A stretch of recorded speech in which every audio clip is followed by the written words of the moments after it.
Olá, boa tarde, tudo bem com vocês? Espero que sim. Bem-vindos mais uma vez ao meu canal e página Bernardo Educação Empresarial. Me chamo Glauco. Hoje eu darei continuidade ao vídeo que eu gravei no meu canal aqui anteriormente sobre a Lei Rouanet. Eu vou puxar um gancho de um colega que fez um comentário em relação a todo esse problema, essa sistemática que envolve a Lei Rouanet.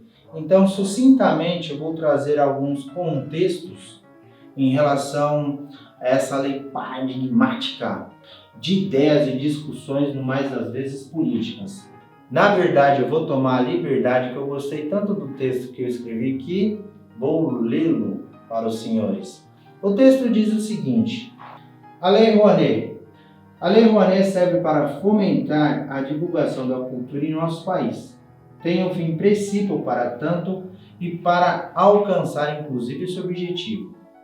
O Brasil, nos últimos anos, sofreu e vem sofrendo com a precarização da cultura e a falta de investimento em nosso território, especificamente nesse seio, nesta área, o que causa bastante desestímulo. O que impacta uma cadeia imensa de colaboradores e do próprio mercado audiovisual nacional. Importante destacar ainda que o retorno é muito grande e interessante. Então não faz sentido pensar em não investir simplesmente porque o rótulo de vagabundo e seus congêneres faz alusão a determinada bandeira ideológica que em si mesmo é um contrassenso, um absurdo.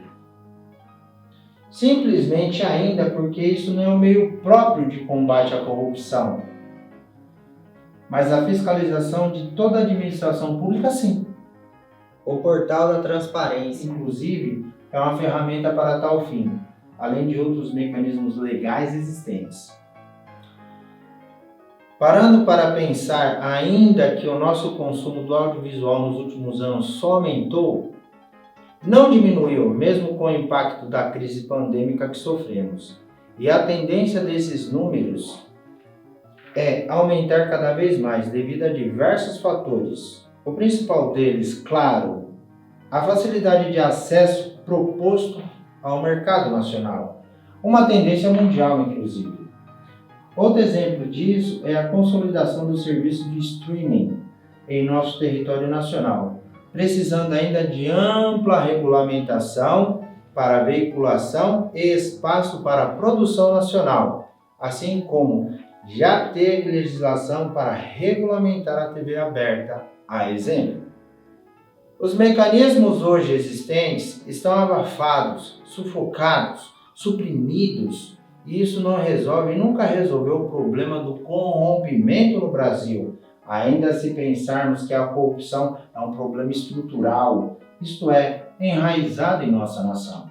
Fato que só com um processo educacional forte, desde a base, podemos minimizar o impacto do processo corrosivo próprio da corrupção a médio e longo prazo. Esse discurso de ódio, na verdade, só fomenta a polarização, alimentando um discurso que nem é nosso, brasileiro, considerando ainda que muitos que também defendem o viés ideológico da situação se beneficiaram diretamente do referido mecanismo de incentivo criado pela Lei de Fomento à Arte e à Cultura. Portanto, senhores, eu tomei a liberdade de ler esse texto porque, na verdade, serve inclusive como um próprio desabafo em relação a imaginar que o fantasma da corrupção, o fantasma daquilo que dilapida o nosso orçamento público, se dá apenas com o afastamento daqueles que seriam os vilões, daqueles que seriam os protagonistas do que faz o nosso dinheiro escoar sem o nosso controle.